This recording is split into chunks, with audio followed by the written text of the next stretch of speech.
Olá pessoal, Fábio Akita. Se tem um papel que é difícil de definir e também de evitar em qualquer empresa de tecnologia, é o do famigerado gerente, seja um Product Owner, seja um Scrum Master, seja um Chapter Leader, ou seja lá que nome andam inventando agora.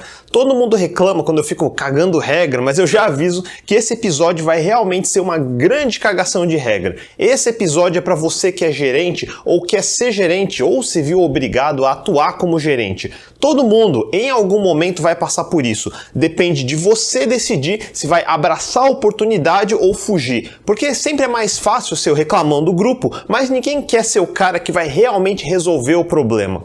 O objetivo desse episódio não é ser um guia definitivo de tudo que existe sobre gestão, mas só apresentar alguns pontos que eu pessoalmente considero importantes quando se discute esse assunto. Pontos que, se você já não gerenciou diversos tipos diferentes de projeto, talvez não seja tão óbvio.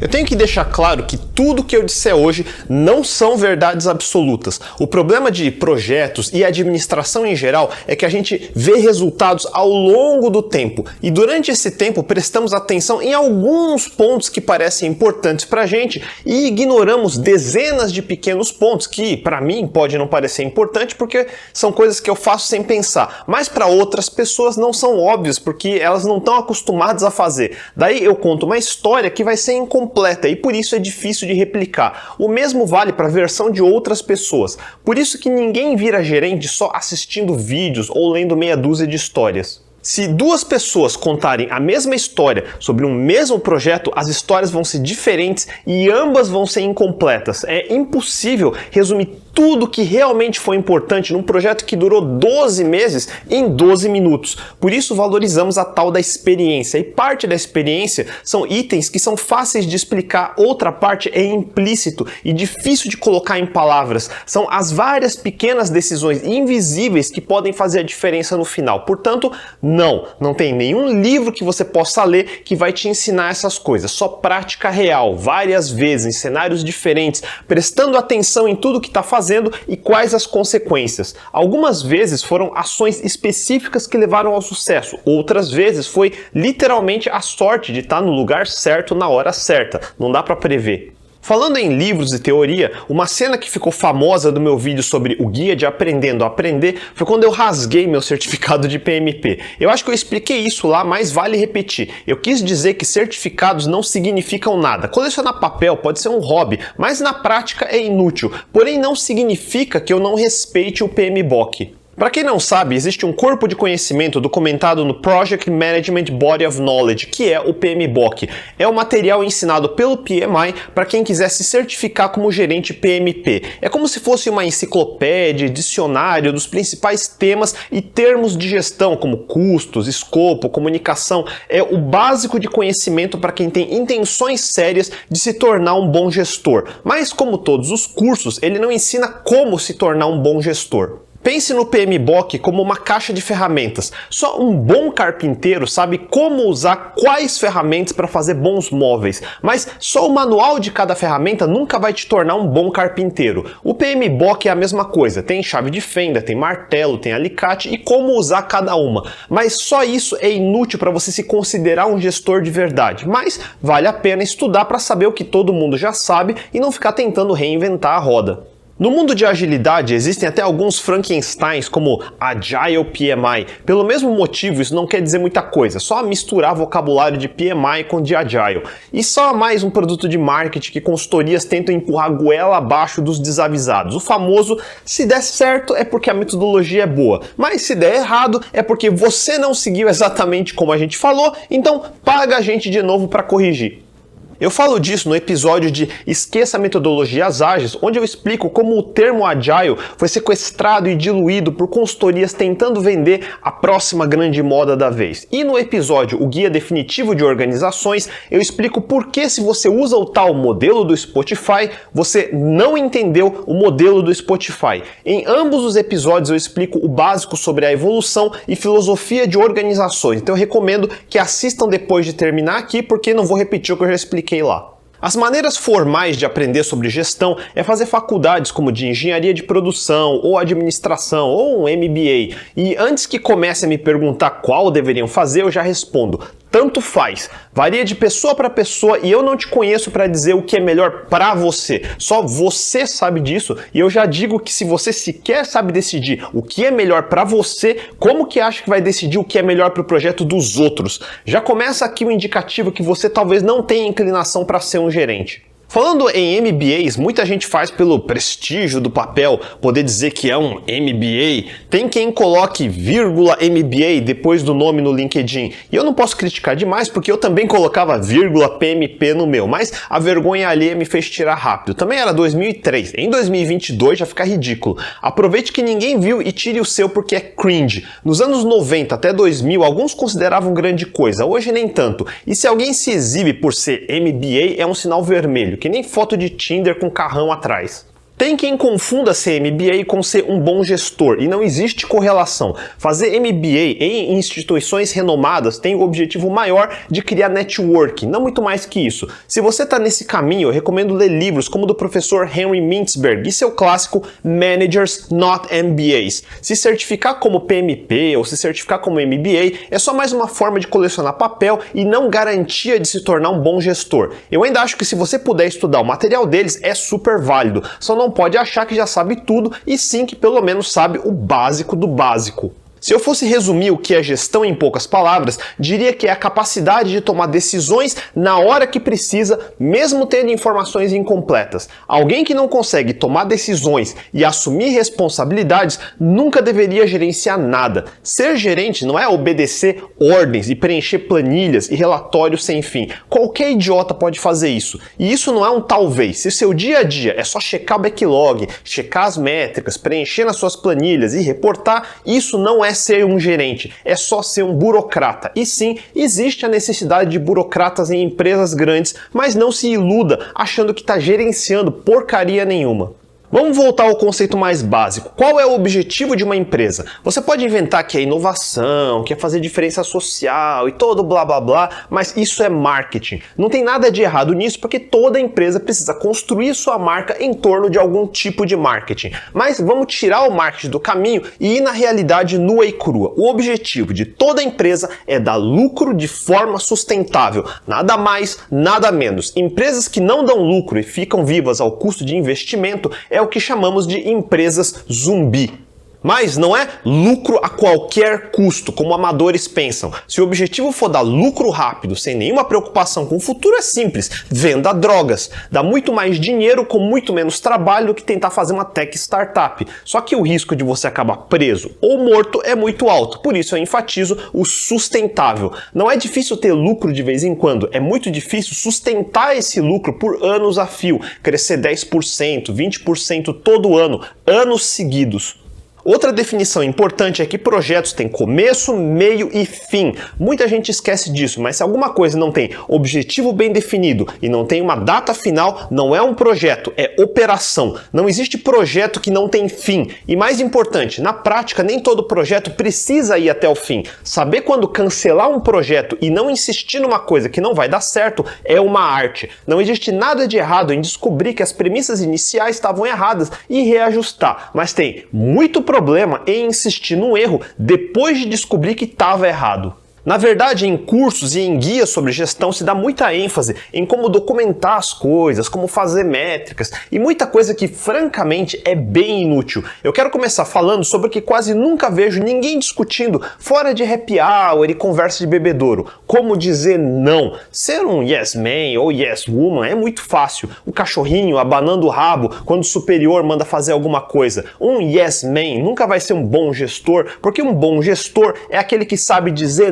não quando precisa. Por outro lado, alguém que só diz não e nunca entrega nada é igualmente inútil. Um bom gestor é como um bom general, ele sabe escolher quais batalhas vai investir, porque batalhas custam seu batalhão, custam tempo. Só lute batalhas que sabe que vai ganhar e espere ter condições mais pra frente de lutar as batalhas que hoje iria perder. E só assim, escolhendo uma batalha de cada vez que se vence uma guerra. Sabedoria militar é especialmente interessante em empresas. Não à toa, toa, todo mundo fala sobre Sun Tzu e sua arte da guerra, mas ninguém sabe o que ele quer dizer porque seu livro não pode ser lido literalmente. São alegorias inúteis para qualquer um que já não tenha lutado uma guerra. E de fato, eu mesmo lá no começo era estilo mais kamikaze, ficava pegando briga que não era minha e perdendo tempo com batalhas inúteis. Eu demorei anos para aprender isso.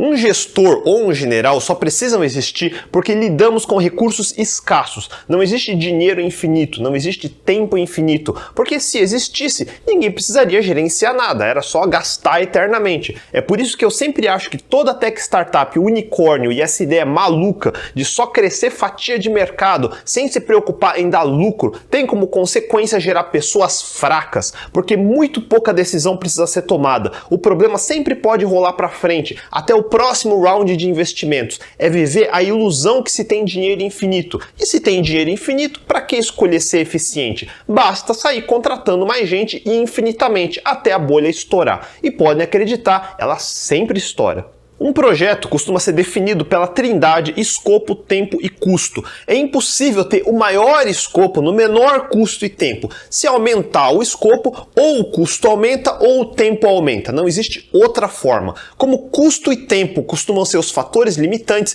o que sempre precisa variar para menos é o escopo. E sempre o escopo é mal definido e os objetivos do projeto que esse escopo quer cumprir são mal entendidos. Só durante o projeto que esse entendimento vai melhorando e isso sempre tem que levar à revisão do projeto.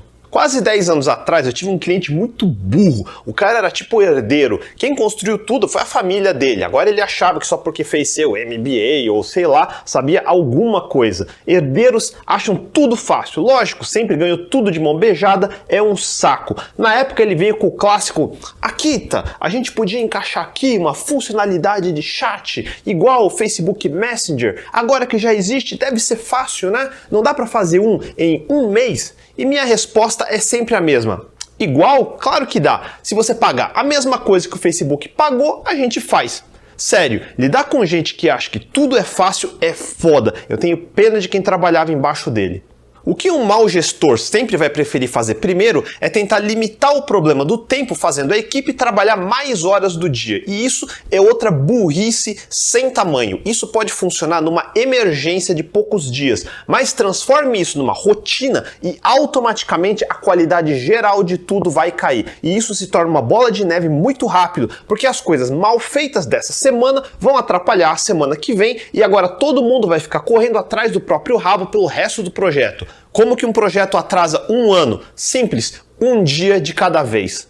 A trindade de projetos é escopo, custo e tempo, mas existe a quarta variável invisível que todos esquecem. Tentem tuchar o máximo de escopo num tempo pequeno, cortando custos e naturalmente a variável que vai decair drasticamente é a qualidade. Essa é a quarta variável invisível. Eu falei no episódio anterior que qualidade foi um fator que passou a aparecer entre os anos 80 e 90, mas até hoje muita gente ainda ignora esse fator, porque é mais fácil falar em dólares e horas, mas é difícil de descrever qualidade. Os problemas gerados por um projeto mal feito tendem a ser empurrados para a operação depois.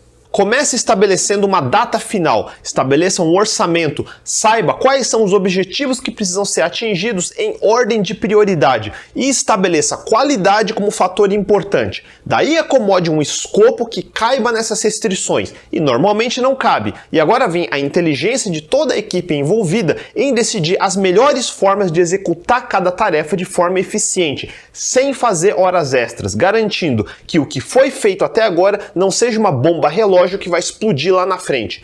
Tudo que é feito às pressas e sem cuidado vai virar um problema muito rápido.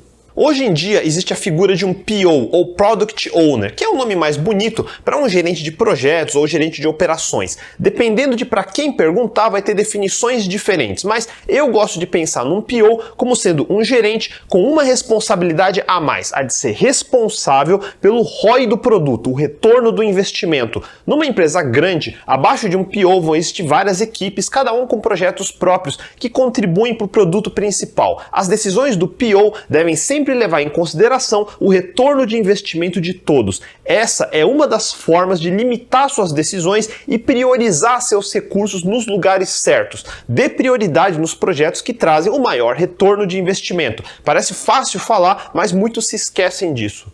Toda empresa e todo projeto tem diversos stakeholders, que são as partes mais interessadas. O financeiro está interessado em manter as contas sob controle, de preferência faturando mais do que gasta. O marketing está interessado em atingir novos clientes, aumentar a fatia de mercado, aumentar as vendas. O marketing só se preocupa com clientes que já existem quando o churn começa a ficar preocupante, ou seja, quando o cliente já existente desiste de você. E o suporte ao cliente é o oposto, ele está mais preocupado com o cliente que já existe do que com os que ainda não pagam nada.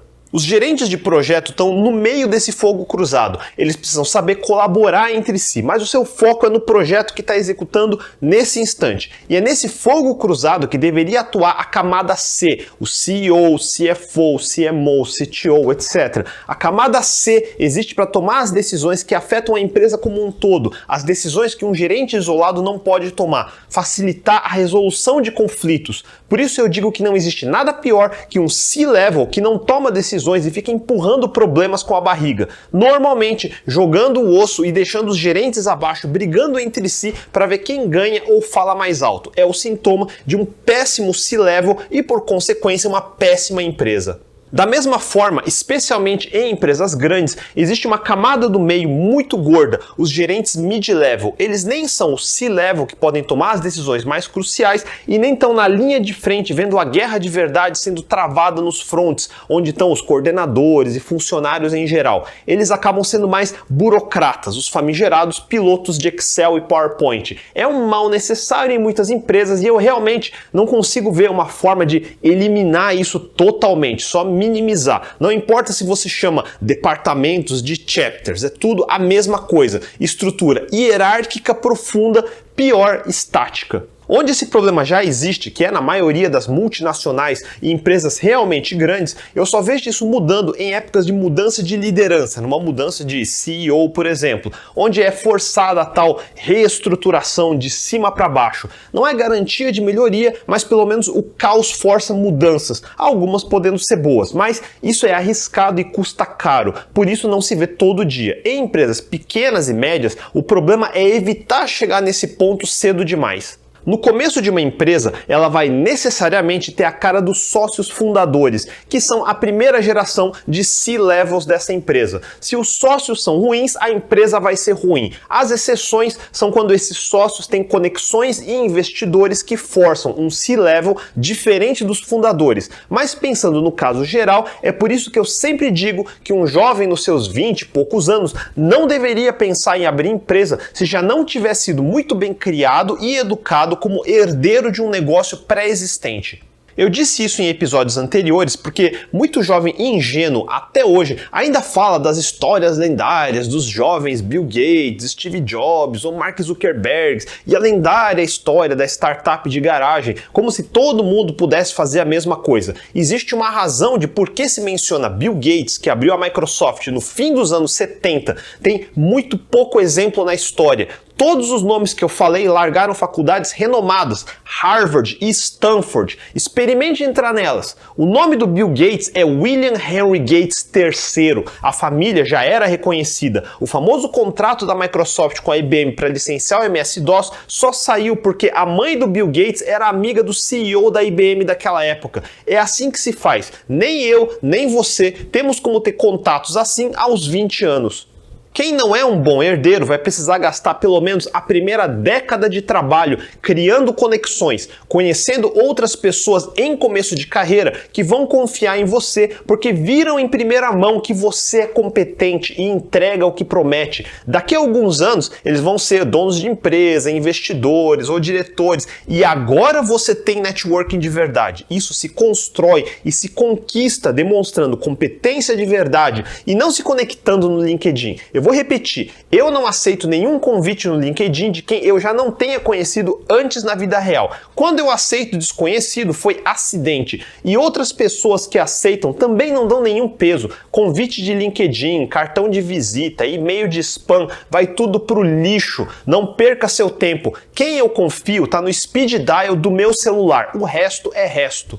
Enfim, o ponto que eu estava falando é que a empresa vai sempre ter a cara dos fundadores. Se os fundadores forem inexperientes e incompetentes, é assim que a empresa vai ser. Daí vai precisar ter sorte para conseguir contratar alguém bom que aceite trabalhar para você. É bem loteria. Por isso eu acho que o certo é primeiro você se tornar um profissional nível A, porque só assim vai conseguir contratar outro profissional nível A. Um profissional nível B só contrata cara C e caras nível C só conseguem contratar caras nível E e assim por diante. Só A contrata A. E isso é importante porque, quando possível, parte do trabalho de um gestor é contratar pessoas. Só que se ele próprio não for um cara reconhecido como nível A, vai continuamente contratar as pessoas erradas e colocar nos lugares errados. Das duas, uma. Ou vai contratar cara nível C quando precisava de um A, ou vai dar tarefas nível C para um cara nível A. Em ambos os casos vai ser uma equipe ruim.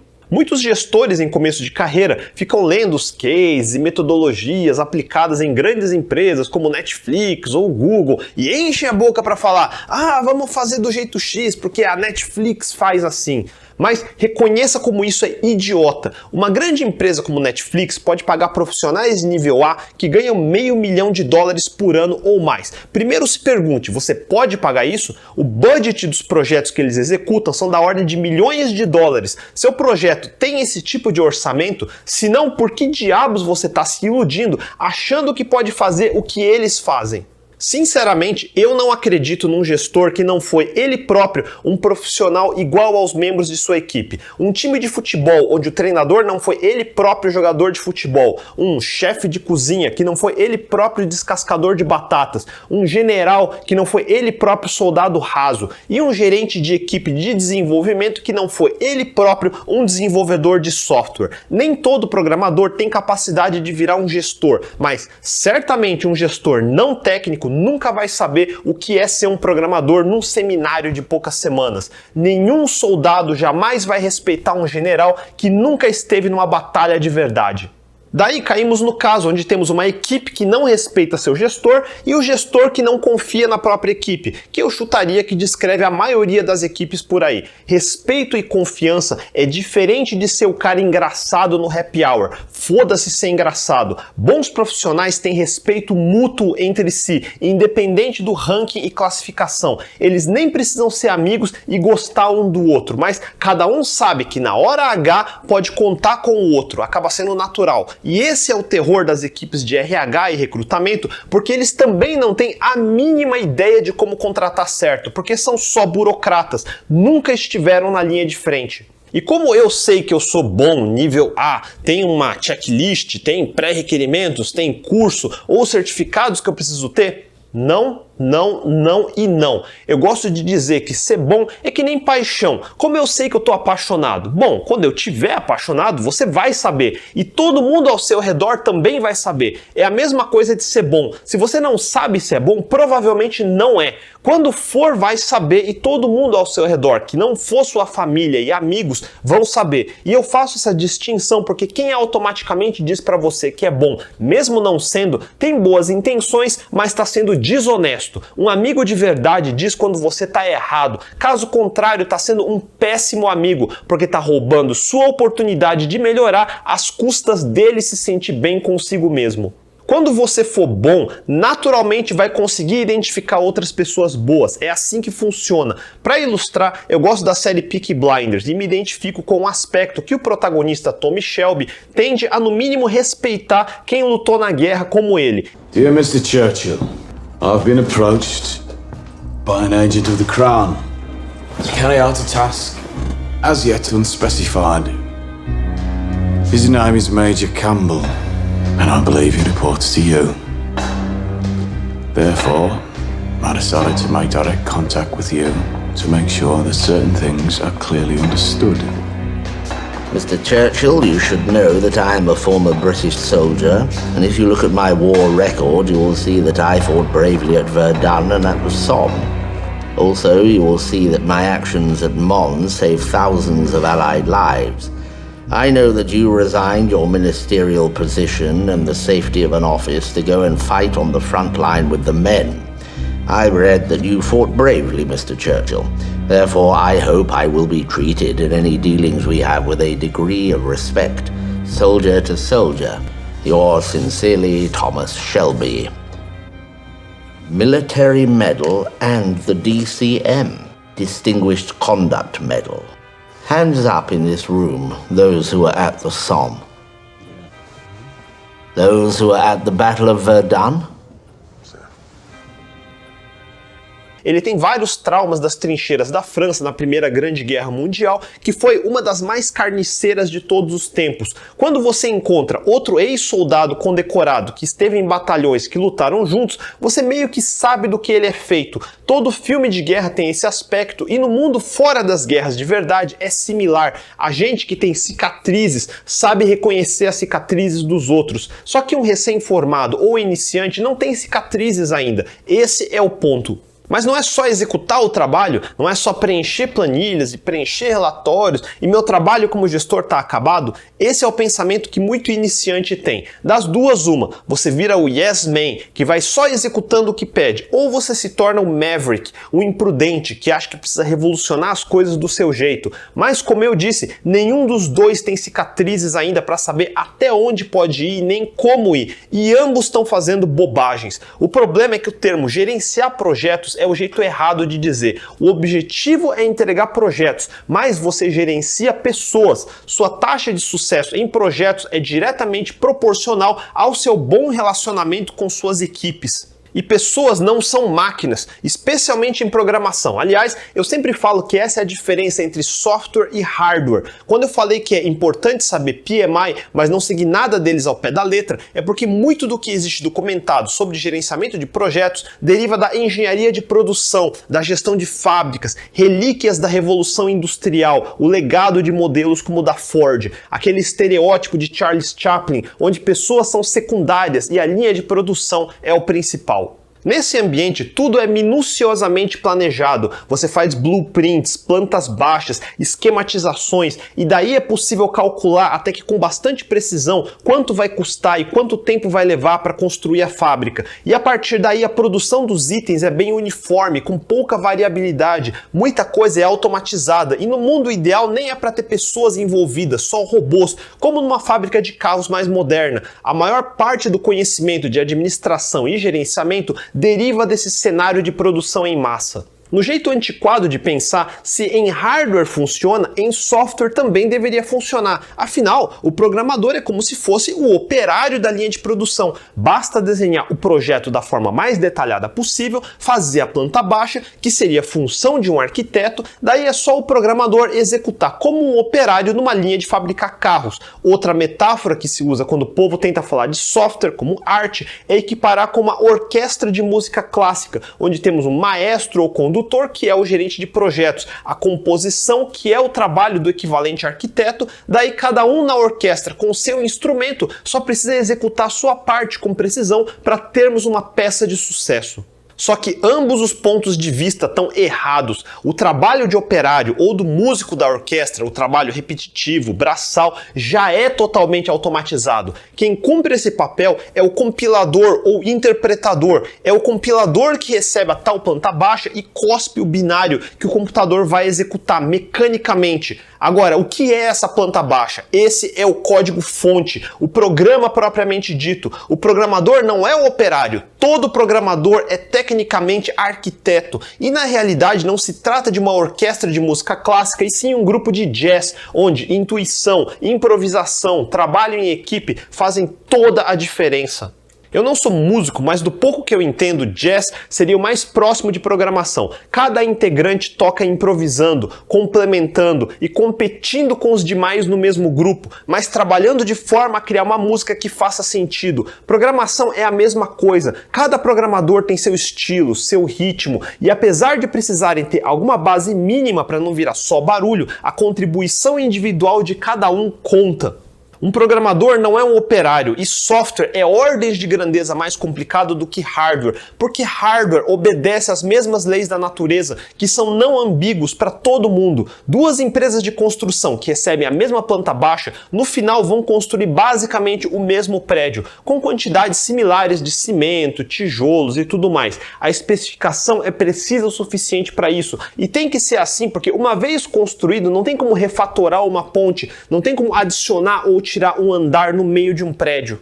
Software é diferente. Dois programadores que receberem qualquer tipo de especificação vão sair com dois conjuntos de código completamente diferentes. E quanto mais específico você tentar ser, mais próximo do código final você vai chegar. Então no final é como se estivesse você mesmo fazendo o código. O código é a especificação. E o erro é justamente esse: achar que é possível especificar um software com precisão antes de começar a codificar. Isso é impossível. Claro, se você está num ramo de atividade onde sempre faz o mesmo software o tempo todo, aí é mais fácil. Por exemplo, uma agenciazinha cujo trabalho é customizar o WordPress para pequenos clientes. Nesse caso, o grosso do software já está pronto, é o WordPress. Você muda tema, muda logotipo, faz uma ou outra customização, mas agora sim você está muito mais próximo de uma linha de montagem de fábrica, porque o grosso do trabalho não é codificar, é copiar e colar mesmo.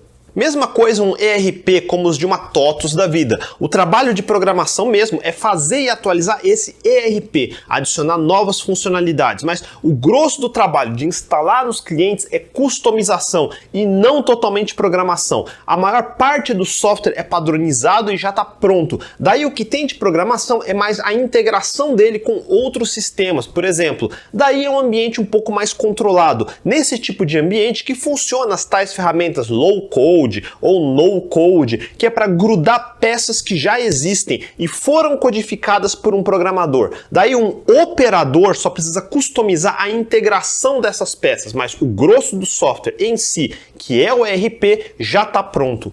Na prática, em graus diferentes, ninguém mais faz 100% de todo o software do zero. O sistema operacional é padronizado, componentes como bancos de dados são padronizados. Pouco a pouco, plataformas como a AWS da Amazon ou a Azure da Microsoft foram comoditizando diversas coisas que antes fazíamos do zero. Até machine learning e inteligência artificial hoje são serviços que a gente só integra. A maioria dos projetos hoje tem uma parte grande que é basicamente só integração. O que muitos programadores fazem o dia inteiro é, na realidade, o trabalho de um integrador. E mesmo assim, o trabalho ainda não é linear de linha de produção, porque temos diversos aspectos que mudam, requerimentos de performance, requerimentos de escalabilidade, requerimentos de segurança, requerimentos de usabilidade. Nenhum deles permanece estático para sempre. Mudanças nesses requerimentos às vezes exigem reescrever uma parte do software que não atende mais o que precisa. Às vezes é jogar fora um legado para um produto mais moderno, e é aí que entram as equipes de desenvolvimento para decidir qual o melhor caminho, um band-aid em cima do que já existe, ou reescrever um pedaço, ou integrar com produtos de terceiros, ou uma combinação de tudo isso.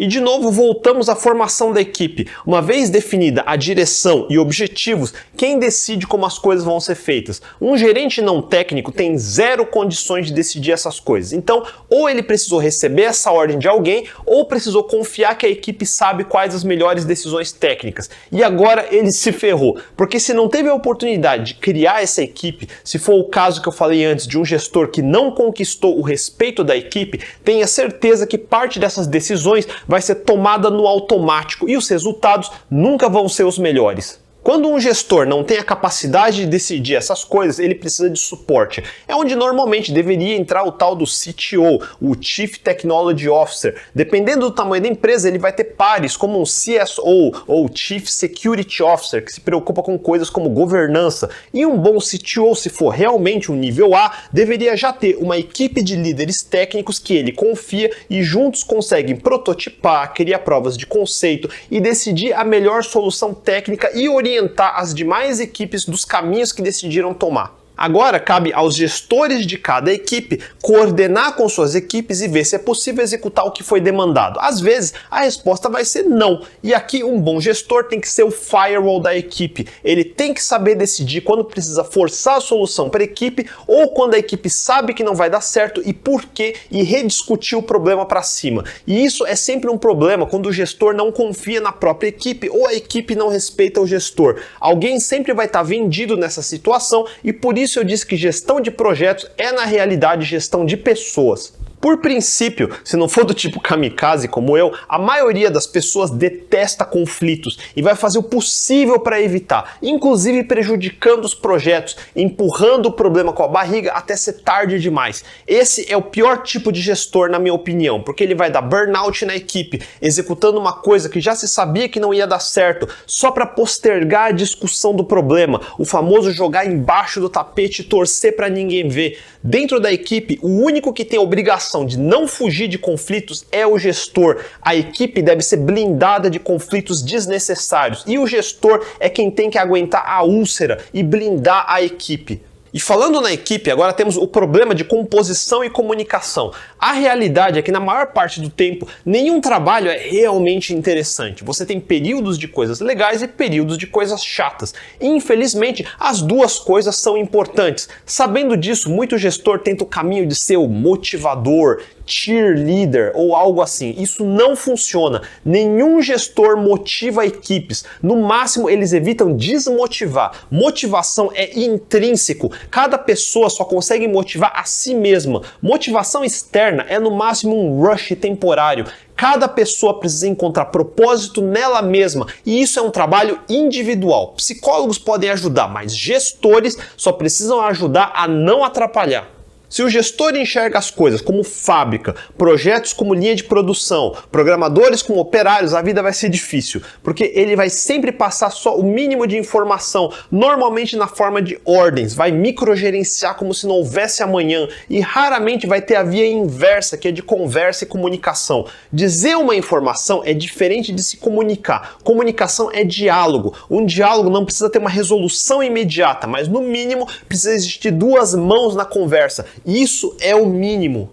Não dá para aprender relacionamento de pessoas lendo livros, mas não tem nenhum mal em complementar seu conhecimento com alguns bons livros. E eu recomendo dois. O primeiro é o lendário Psychology of Computer Programming, do grande Gerald Weinberg. E ele tem vários outros livros interessantes, como o Becoming a Technical Leader. Mas se quiserem só um resuminho, eu acho que no mínimo todo mundo já deveria ter lido outro livro famoso, o Peopleware, do Tom DeMarco. Esse eu acho que está um pouco defasado. Várias coisas que eram novidade nele valiam para o começo dos anos 2000 e hoje parte já é meio considerado comum, mas continua sendo válido ler. Eu vou bater no ponto que a parte mais importante de gerir projetos é entender pessoas, então todo gestor deveria fazer um esforço nessa direção, nem que seja ler alguns livros. O pior caso é quando o gerenciamento passa a ser, em sua maior parte, orientado a métricas. Métricas são boas e necessárias, mas nem toda métrica é boa. As piores métricas são as de produtividade, e isso sempre cai no problema das famigeradas estimativas. O primeiro grande erro é quem confunde estimar com prever. Sabe por que existem duas palavras diferentes? Porque elas significam coisas diferentes. Muita gente ainda pede estimativa, mas na realidade estão esperando previsão. Por isso sempre dá discussão. Ah, mas você disse que 2 semanas estaria pronto. Estimativa é sempre aquela brincadeira de você finge que fala a verdade e eu finjo que acredito. Na prática não importa muito com que instrumentos você quer estimar, seja story points, seja horas homem. O problema é dividir as tarefas ou stories em tamanhos que não sejam muito diferentes. Por exemplo, se o menor tipo de história é de meio-dia, o maior não deveria ser mais que uns 2 ou 3 dias. Mais do que isso é um épico e deveria ser dividido. Acho importante no mínimo se ter um backlog com stories e um acompanhamento de stories por sprint, tipo um burnout chart. Se não sabe do que eu estou falando, leia os papers originais de Scrum do Schwaber e Sutherland. Agora, muito mais do que isso, eu acho desnecessário. Isso porque essas medidas já são grosseiras. É mais para ter ordem de grandeza e não exatidão. Sprints também deveriam ser semanais, 2 semanas no máximo. Mais do que isso, e eu posso adivinhar que tem outros problemas graves sendo escondidos. Por exemplo, suas reuniões duram tempo demais e certamente são desnecessárias. Lógico que não dá para ter um sprint de 1 semana se a segunda-feira inteira é gasta só em planejamento e a sexta-feira inteira é gasta com review e retrospectiva. E de terça a quinta, todo mundo da equipe é toda hora interrompido. Não adianta querer medir produtividade no sentido de código entregue por semana. Seu maior problema de produtividade é desperdício de tempo. De novo, um gestor que não tem muita noção do que está fazendo acha que discutir por horas vai chegar em algum lugar. No máximo, é um gestor que sente que está trabalhando muito por gastar muitas horas fazendo reunião. Fazer reunião é o oposto de trabalhar. Tudo que pode ser resolvido por e-mail deve ser resolvido por e-mail. Você se junta cara a cara quando a discussão claramente não está evoluindo. Aí faz uma reunião para bater o martelo e não para gerar mais discussões. Isso sem contar métricas aleatórias, que obviamente são prejudiciais. Por exemplo, eu já vi lugares que mediam quantidade de bugs corrigidos, ou seja, parecia uma coisa boa. Quem mais corrigisse bugs era o melhor. Não precisa ser nenhum gênio para saber o que isso vai gerar. Ninguém vai se preocupar em não gerar novos bugs, já que a métrica é corrigir bugs, então o incentivo vai ser em criar mais bugs. Métricas ruins podem afundar a sua empresa, porque se você encher o lugar de pessoas ruins e deu incentivo para elas serem ruins, é isso que elas vão ser, ruins. Nunca se esqueça que, no geral, as pessoas sempre vão escolher o caminho de menor esforço. É praticamente uma lei econômica isso. Não tem nada em comunicação que me irrita mais do que quem não sabe o objetivo da comunicação. Ninguém gosta de ouvir sua voz por mais tempo do que o necessário. Ninguém está interessado no seu discurso. A gente só quer saber qual o objetivo, qual a direção. Se for um navio é virar 15 graus a bombordo. Pronto, essa é a informação. Tudo que você falar antes ou falar depois é desnecessário. O bom dia pode vir na mesma mensagem e não antes de um digitando, que fica nos 3 pontinhos por 5 minutos e me faz ficar esperando que nem um idiota. E você tem que estar disponível para todo mundo da equipe o tempo todo, porque o papel de um bom gestor é ser um facilitador. Gestor que é difícil de encontrar não presta. Ah, mas é porque ele está sempre em reunião. Não tenho dúvidas. E isso é um problema que ele precisa se virar e resolver. Toda interrupção é desperdício. Toda tarefa de 1 hora que foi interrompida por 5 minutos no meio vira 1h30 ou mais. Porém, toda informação relevante precisa chegar na hora certa. Nem antecipado, que não altera o fluxo de nada, e nem atrasado, que agora vai custar o dobro para agir em cima. Qual é a hora certa? É para isso que existe um gestor. Interrompa todo mundo o tempo todo e sua produtividade vai para o buraco. Evite interromper quando realmente precisa e vai cometer erros que vai custar mais caro lá na frente. Se fosse fácil decidir isso, não precisaríamos de gestores. Chats como Slack não foram feitos para serem usados o tempo todo. Se algo realmente urgente surgiu que não pode esperar, sim, acione o alerta vermelho. Interrompa quem precisar para resolver. Porém, se tudo é alerta vermelho, em breve ninguém mais vai dar atenção. Se a informação não for urgente, anote. Comunique quem precisa por e-mail no fim do dia. É o tipo de etiqueta que não deveria precisar ser dito. Falando nisso, aprenda de uma vez por todas. Se tudo é uma prioridade, por definição, nada é prioridade. Eu fiz um vídeo só sobre priorizar. E saber priorizar vale para todo mundo, todo integrante de qualquer equipe, até chegar no dono da empresa. Não existe querer fazer tudo, porque não temos recursos infinitos. Gerenciar é a eterna tarefa de eleger prioridades e cortar coisas que não são prioridades. E como definir prioridades? Essa é a pergunta de $1 milhão. Se existisse forma fácil, eu estaria vendendo. Agora, se você não consegue definir prioridades, certamente não deveria estar liderando. Foi o que eu falei antes, tomar decisões quando elas precisam ser tomadas e não empurrar problemas com a barriga. Estimativas e prioridades são coisas que só quem está ativamente participando do projeto deveria se preocupar. Burocratas, que aparecem de vez em quando, não tem que dar pitaco em nenhuma das duas. E esse é outro problema frequente, especialmente em empresas grandes demais, onde um diretor não tem como fisicamente estar presente em todos os lugares. E aí voltamos ao problema do nível A que contrata outro nível A. Todo mundo precisa poder confiar em outras pessoas, não cegamente, mas com o mínimo de informações que te dão segurança o suficiente para poder focar em outros lugares que precisam mais da sua atenção. Não existe metodologia nem fórmula mágica para isso. Ou você tem pessoas que confia ou não tem. E se não tem, não dá para substituir por métricas mágicas. Elas só vão te iludir por mais tempo do que deveria. Eu disse antes que um soldado não confia num general que não foi ele mesmo um soldado antes. No mundo ágil temos a história do porco e da galinha. O gerente que não precisamos ter são os galinhas, porque galinha bota o ovo e vai embora, mas o porco corta na carne. Quem toma decisões precisa cortar na própria carne e não largar o problema para a equipe ir embora e só aparecer quando é para tomar o crédito. Faça isso muitas vezes e daqui a pouco vai estar se perguntando por que a produtividade da sua equipe só cai.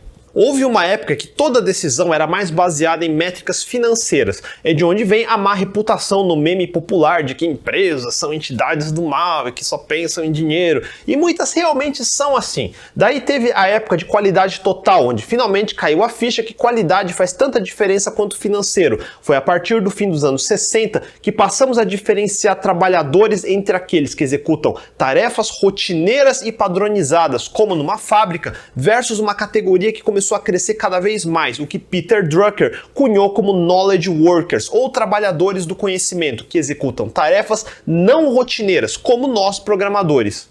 Muitos conceitos de gestão ainda vêm da Revolução Industrial, a ideia de hora homem, por exemplo, mas esses conceitos não funcionam para o dia a dia moderno porque fábricas deixaram de ser o principal componente das indústrias, então medir só com base nos números financeiros já não dava mais indicativos da saúde geral da empresa. Foi quando surgiram outras formas de enxergar empresas, como o famoso Balanced Scorecards do Kaplan e Norton e suas variações a partir do fim dos anos 80, com métricas financeiras e não financeiras. Se você for de administração, certamente já ouviu falar de Balanced Scorecard. Se não for, os detalhes não interessam tanto, mas a noção que hoje as empresas não são todas tão burras de só olhar métricas financeiras, como muitos ingenuamente assumem. Elas podem ser incompetentes em alguns aspectos, mas a maioria tem que preocupar com múltiplos aspectos da empresa, hoje em dia incluindo coisas como reputação em redes sociais. Mas tudo bem, eu sei que tem empresas burras, porque vira e mexe eu ouço falar dos idiotas que querem monitorar produtividade, mandando o funcionário ligar a câmera, instalando software para ver se ele está mesmo digitando ou coisas assim. São empresas assim que mancham o nosso mercado e eu espero que eles entrem em falência logo. Ou você confia em quem contrata ou então não contrata. Se alguém quebra a sua confiança nesse nível, você não fica brincando de monitorar, você manda embora. É simples assim. Para complementar, o maior problema de uma empresa é quando ela trata todo mundo como criança, sabe? Piscina de bolinhas e afins. Quando é uma creche, sim, eu consigo ver a necessidade de monitoramento ativo, porque crianças são difíceis de prever e alguém pode acabar se machucando. Mas uma empresa precisa tratar todo mundo como adulto. Se você tem adultos, não precisa ficar microgerenciando nem monitorando. Por outro lado, se você trata todo mundo como criança, de novo, é culpa sua. Empresas não são creches, não acumule crianças birrentas. Monitorar crianças só funciona quando elas mijam nas próprias calças e brincam de ficar fuçando onde achar faca da cozinha para se cortar. Num trabalho sério, monitoramento desse tipo não serve para nada, só para comprovar que a liderança é completamente incompetente. Enfim, Peter Drucker, pelo menos na minha época, era o beabá da administração. E naquela época também tivemos trabalhos como o de Ikujiro Nonaka e Hirotaka Takeuchi. Como eu falei no episódio anterior, os japoneses aceleraram seus processos de qualidade e gestão. E Nonaka e Takeuchi escreveram vários artigos, incluindo o famoso The New Product Development Game, que é de onde surgiu o termo Scrum, que depois o Ken Schwaber usou para formular a metodologia Scrum e se tornou uma das raízes do movimento ágil. Qualquer um que tenha minimamente estudado agilidade já leu esse paper e eu recomendo que deem uma boa estudada caso ainda não tenham feito isso. É o resumo do resumo sobre organizações e termos como auto-organização. Não é de hoje que se fala em coisas como autonomia. Esse paper é dos anos 80 e até hoje a maioria das empresas ignora o que já sabemos que funciona. Uma boa parte das ideias dessa época fala em elevar os funcionários a pensar em vez de só obedecer e executar, mas sem entrar em caos. E eu explico isso no meu vídeo sobre organizações. Parte disso tem a ver com evoluir as pessoas e passar esse conhecimento para novos projetos. Por exemplo, um dos erros que até hoje ainda vejo muitas empresas cometendo é quando querem iniciar um novo projeto, mas todo mundo está ocupado já. O que elas fazem? Contratam uma empresa terceirizada para fazer o novo projeto. Isso é um grande erro.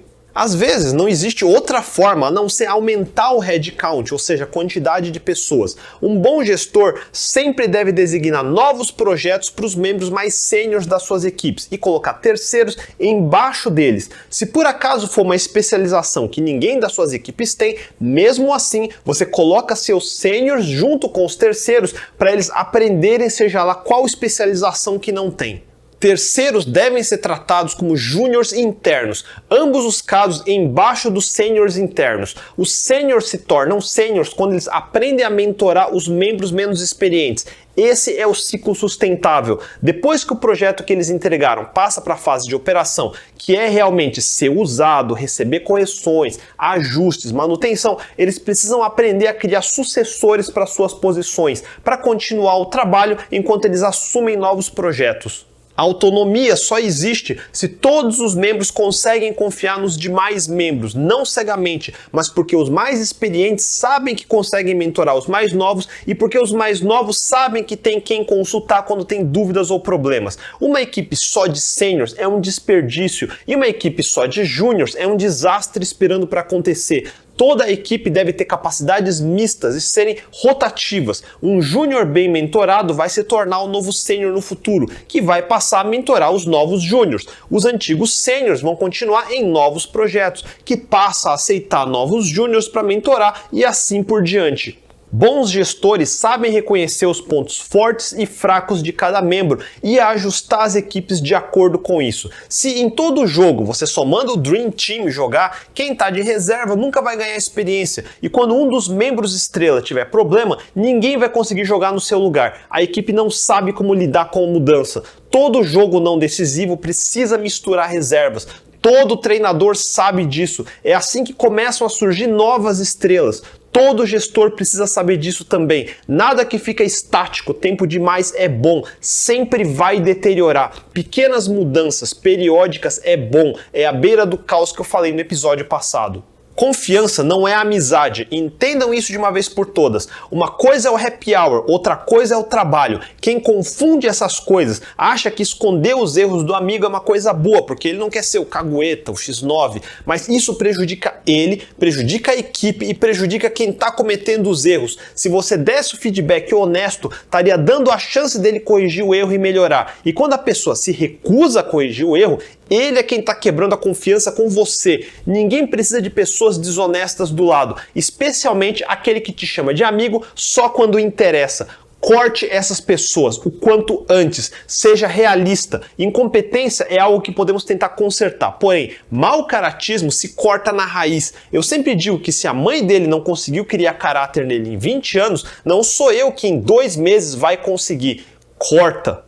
Mas o trabalho é assim mesmo. Quando você faz algo certo, não é nada demais, afinal você é pago para fazer certo. Por outro lado, quando comete erros, eles sempre se sobressaem. É a vida. Se fosse fácil, qualquer um fazia e ninguém precisaria de você. Senioridade é aprender a lidar com isso e continuar caminhando em frente. E o papel do gestor não é fazer tudo sozinho, é conseguir construir uma equipe onde todos têm essa mentalidade e naturalmente os projetos tendem a alcançar sucesso. Não porque todo mundo previu logo no começo tudo o que precisava fazer, mas sim porque todos entendem que erros vão acontecer no caminho e as expectativas vão sendo realinhadas de acordo. Os stakeholders não ficam sabendo de desastres só quando já é tarde demais. Esse é o principal. Todo erro identificado o quanto antes tem chances de ser arrumado.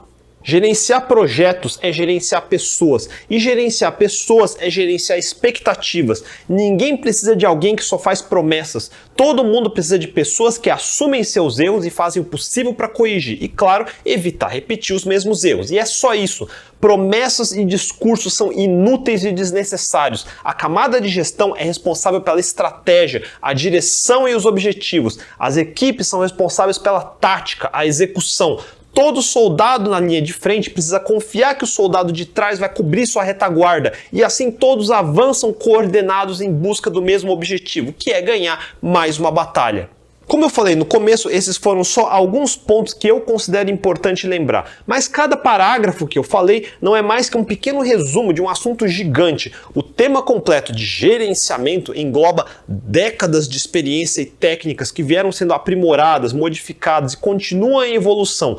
Toda a técnica moderna de gerenciamento de software nasceu nos últimos 15 a 20 anos. Muita literatura ainda fala de coisas de 3 ou mais décadas no passado. Algumas coisas continuam valendo, outras não. E a função de todo bom gestor é se manter atualizado, experimentar coisas novas e não perder o foco sobre sua missão, que é entregar projetos de forma sustentável e ajudar a evoluir suas equipes. Se ficaram com dúvidas, mandem nos comentários abaixo. Se curtiram o vídeo, deixem o joinha, assinem o canal e compartilhem o vídeo com seus amigos. A gente se vê, até mais.